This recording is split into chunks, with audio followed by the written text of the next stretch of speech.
सोचिए, अगर 65,000 में बंजर जमीन खरीदें और कुछ ही साल में उसे 2 करोड़ में बेच दें, तो क्या आप इसे लक कहेंगे या अंदर की जानकारी का खेल? आज हम आपको बताएंगे कैसे रॉबर्ट वाड्रा, जो कांग्रेस नेता प्रियंका गांधी के पति हैं, उन्होंने जमीन और सोलर डील के जरिए करोड़ों कमाए, वो भी बिना खुद कुछ बनाए। आइए शुरू करते हैं ये खुलासा।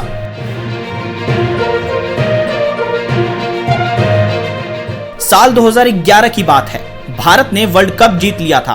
गर्मियों की तपिश में झुलसते बीकानेर में एक दिल्ली वाला एक के बाद एक बंजर जमीन खरीद रहा था। कीमत भी मार्केट से 2.5 गुना ज्यादा। लोकल व्यापारियों को लगा जैसे उसकी जमीन में खजाना छिपा है। Market rate 25,000 hectare. वाड्रा की डील 65,000 हेक्टेयर। कुल लाभ 45 गुना तक का मुनाफा। रॉबर्ट वाड्रा की कंपनी ने राजस्थान के बीकानेर में बंजर जमीन खरीदी। ये जमीन थी ग्रेड स्टेशनों के पास, ठीक वहां जहां आने वाले समय में सोलर एनर्जी प्रोजेक्ट लगने थे। यानी गेम पहले से सेट था और प्लेयर को पहले से मालूम था कि बॉल कहां जाएगी। 2009 में भारत सरकार ने नेशनल सोलर मिशन लॉन्च किया। कांग्रेस की अशोक गहलोत सरकार राजस्थान में थी। सोलर प्लांट के लिए ग्रिड के पास की जमीन की मांग बढ़ने लगी थी और तभी वाड्रा की टीम, जिसमें महेश नागर जैसे लोग शामिल थे, बीकानेर में एक एक जमीन की नपती कर रहे थे। वाड्रा की कंपनी की खरीद 275 एकड़ केवल एक सब डिवीजन में। खरीद रेट 4.45 लाख। बिक्री रेट 2 करोड़ रुपए। अब सवाल यह है, क्या यह सब संयोग था या फिर उन्हें पता था कि सोलर डील कहां लगेगी? ईडी की जांच कहती है कि यह महज बिजनेस नहीं, अंदर की जानकारी का पूरा नेटवर्क था और नेटवर्क का फायदा मिला करोड़ों में।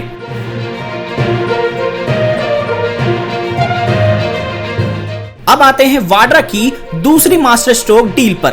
2008 में उनकी कंपनी स्काईलाइट हॉस्पिटैलिटी ने मानेसर में 3.5 एकड़ जमीन खरीदी, मात्र 15 करोड़ में। लेकिन डीएलएफ ने उसी जमीन के लिए 58 करोड़ रुपए ऑफर कर दिए।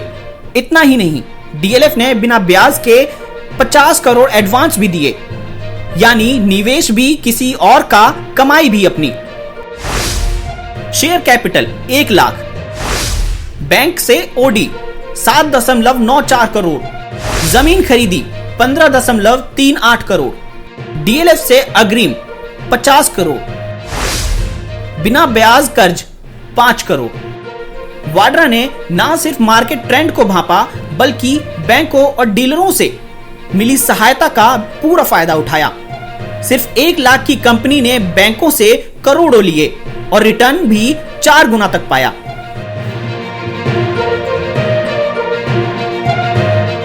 इन सभी डील पर अब ईडी की नजर है। जमीन खरीद फरोख्त, इनसाइडर इंफॉर्मेशन और करोड़ों की कमाई, इन सभी मामलों की जांच हरियाणा और राजस्थान में जारी है। आरोप यह है कि मनी लॉन्ड्रिंग का केस भी बन सकता है। तो क्या वाड्रा की यह डील सिर्फ बिजनेस माइंड का कमाल थी या सत्ता की पहुंच का असर? ये जांच का विषय है। लेकिन एक बात साफ है, भारत में रिच दामाद बनने के लिए केवल एमबीए नहीं, बल्कि एमपीए मतलब मार्केट, पॉलिटिक्स और अंदर की जानकारी भी जरूरी है। Digital desk, prime news.